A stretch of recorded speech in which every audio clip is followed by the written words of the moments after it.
একজন মানুষ সর্বপ্রথম কোন জিনিসের প্রেমে পড়ে জানেন? কথার প্রেমে পড়ে। কিসের? কথার প্রেমে পড়ে। কথার ধরন, কণ্ঠস্বর, তার অ্যাটিটিউড, তার শব্দের জাদু, এটা মানুষের হৃদয়কে জয় করে ফেলে। আল্লাহ রাসূল সাল্লাল্লাহু আলাইহি ওয়াসাল্লাম তিনি নিজেও বলেছেন, ওয়া ইন্না মিনাল বায়ানি লা সিহরা, কিছু কিছু বক্তব্যের মধ্যে জাদু আছে। তো রাসূল সাল্লাল্লাহু আলাইহি ওয়াসাল্লামের এই এলোকোয়েন্স ছিল, এলোকোয়েন্স। তিনি বলতেন, উতিতু জাওয়ামিউল কালিম, আল্লাহ তাআলা আমাকে সর্বমর্ম বাচন ভঙ্গির অধিকারী করেছেন। মানে উনি যেটা বলতেন এটা ছিল very precise in wording but comprehensive in meaning. Precise in wording, শব্দের বিবেচনা এটা খুবই precise and clear, but comprehensive in meaning. এটার যে দোতনা, এটার যে appeal to the heart of the people, to the heart of the listener, এটা অসাধারণ। মানুষের হৃদয়কে জয় করে ফেলতো। আল্লাহু আকবার। তাহলে নেতা হইতে হইলে তার কমিউনিকেশন স্কিল লাগবে, কি বলেন? লাগবে? এখন নেতা আসছে, উনি বক্তব্য করতে পারতেছে না, তাহলে কি নেতা হইতে পারবে? পারবে না। তাহলে পাবলিক স্পিকিং, কমিউনিকেশন স্কিল, এটা ইটস এ মাস্ট, এটা নেতার লাগবে। যেমনটি রাসূলুল্লাহ সাল্লাল্লাহু আলাইহি ওয়াসাল্লামের ছিল। উনি সর্বমর্ম বাচন ভঙ্গির অধিকারী ছিলেন। বলতেন কম, কিন্তু এটার অ্যাপিল ছিল অনেক বেশি, এটার ব্যাখ্যা হয়ে যেত অনেক। রাসূল সাল্লাল্লাহু আলাইহি ওয়াসাল্লামের সবচাইতে বড় ভাষণটি ছিল বিদায় হজের ভাষণ, খুব সম্ভবত। ওই ভাষণের টেক্সটগুলোকে যদি একসাথে করা হয়, আমার মনে হয় 10 মিনিটের বেশি লাগবে না ওই টেক্সটগুলো পড়তে। তার মানে সবচাইতে বড় যে ভাষণ ওনার, ওটা কত ছিল? 10 থেকে 12 মিনিটের ভাষণ ছিল। আমরা তো ঘন্টার পর ঘন্টা বক্তব্য করি, তারপরেও তো আমরা মানুষের মনকে খুশি করতে পারি না। উনি সেই যে 1400 বছর আগে 10 মিনিটের একটা ছোট্ট ভাষণ দিলেন, গোটা বিশ্ব আজও হাবুডুবু খায় ওই ভাষণের ভেতর, ঠিক কিনা বলেন? তাহলে উতিতু জাওয়ামিউল কালিম, আমি সর্বমর্ম বাচনভঙ্গির অধিকারী। সুবহানাল্লাহ। Very precise and clear. কতটা প্রেসাইজ এন্ড ক্লিয়ার ছিল রাসূল সাল্লাল্লাহু আলাইহি ওয়াসাল্লামের বক্তব্য? আম্মা জান আয়েশা রাদিয়াল্লাহু তাআলা আনহা বলেন, লাউ আদ্দাহুল আদ্দু লা আহসাহু, তিনি যখন বক্তব্য করতেন, কেউ যদি চাইতো যে দেখি কয়টা শব্দ বললেন বক্তব্যে, কয়টা বাক্য বললেন, চাইলে মুহূর্তে গুনে ফেলা যেত সেটা। এত প্রেসাইজ এন্ড ক্লিয়ার বক্তব্য ছিল যে তিনি কয়টা বাক্য ব্যবহার করেছেন, কয়টা শব্দ ইউজ করেছেন এই বক্তব্যে, চাইলে যে কেউ গুনে ফেলতে পারত। এবং তিনি খুবই শুদ্ধ আরবিতে কথা বলতেন, আফসাহুল লিসান ছিলেন। বিশুদ্ধ ভাষায় কথা বলতে পারা এটা অনেক জরুরি। রাসূল সাল্লাল্লাহু আলাইহি ওয়াসাল্লাম অত্যন্ত বিশুদ্ধ আরবিতে কথা বলতেন। এবং বিশুদ্ধ আরবি জানাটা বা বিশুদ্ধ ভাষাটা এত জরুরি যে আল্লাহ তাআলা তার প্রিয় হাবিবকে এই বিশুদ্ধ ভাষা শেখানোর জন্য মায়ের বুকের দুধ খাওয়া থেকে বঞ্চিত রেখেছিলেন।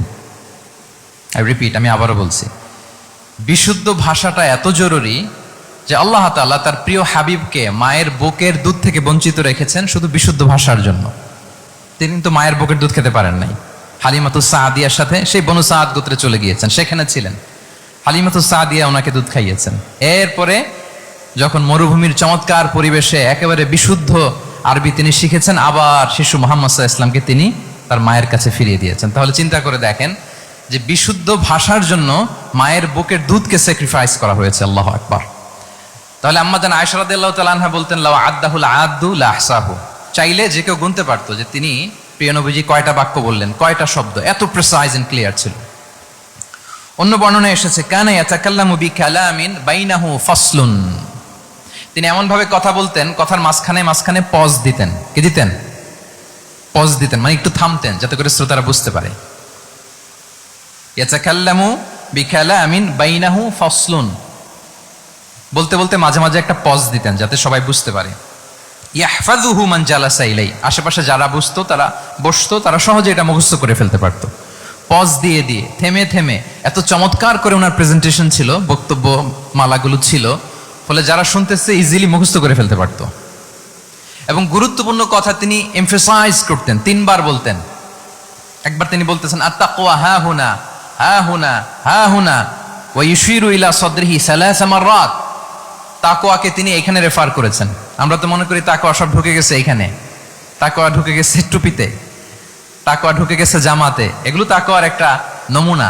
কিন্তু আল্লাহ রাসূল সাল্লাল্লাহু আলাইহি ওয়াসাল্লাম বলেছেন তাকওয়া এখানে এখানে এখানে, এভাবে 3 বার তিনি ইঙ্গিত করেছেন। গুরুত্বপূর্ণ কথাকে তিনি এভাবে এমফাসাইজ করতেন।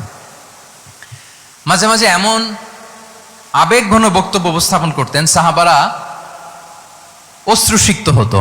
ওয়াজিলাত মিনহাল কুলুব, যারাফাত মিনহাল উয়ুন, সাহাবারা বলতেন যে আমরা অশ্রুসিক্ত হতাম, আমাদের হৃদয় বিগলিত হতো, এত চমৎকার মর্মস্পর্শী বক্তব্য তিনি করতেন। এটা প্রেক্ষাপটের আলোকে। আবার যুদ্ধের ময়দানে যখন কমান্ড করতেন তখন আলা সওতু ওয়াশতাদ্দা গদাবু, তিনি রেগে যেতেন, উঁচু কণ্ঠে তিনি কথা বলতেন, মনে হচ্ছে একজন সেনাবাহিনীর কমান্ডার তার ব্যাটালিয়নকে কমান্ড করছেন। আল্লাহু আকবার। তাহলে বক্তব্যের যত দিক হতে পারে, স্লো মোশনে, খুব তেজস্বী বক্তব্য, খুব জ্বালাময়ী বক্তব্য, আবার মর্মস্পর্শী বক্তব্য, সব ধরনের বক্তব্য তিনি করতেন। সুবহানাল্লাহ। তাহলে এলোকোয়েন্স, 2 নাম্বার হচ্ছে এলোকোয়েন্স। কম্পিটেন্সের খুব গুরুত্বপূর্ণ একটা অংশ হচ্ছে এলোকোয়েন্স, বাগ্মিতা। এটা একজন নেতার থাকা চাই, কি বলেন? একজন নেতার এরকম বক্তব্য দিতে জানতে হবে না? আল্লাহ রাসূল সাল্লাল্লাহু আলাইহি ওয়া আলিহি ওয়াসাল্লাম তিনি ঠিক এইভাবে বক্তব্য করতেন। মাঝে মাঝে তিনি ইমোশনাল ইন্টেলিজেন্স ইউজ করতেন, মানে আবেগ অনুভূতিকে নাড়িয়ে দিয়ে শ্রোতাকে প্রভাবিত করে ফেলা। স্পিরিচুয়াল ইন্টেলিজেন্স বা ইমোশনাল ইন্টেলিজেন্স তিনি বক্তব্যের মধ্যে ব্যবহার করতেন। এমনভাবে তিনি নাসিহাত করতেন, এমনভাবে কথা বলতেন, মানুষের আবেগ অনুভূতিকে তিনি নাড়িয়ে দিতেন। আল্লাহু আকবার। ছোট্ট একটা উদাহরণ এখানে আমি হাজির করি। আপনারা পুরাতন তামা, তামা, পিতল, সিলভার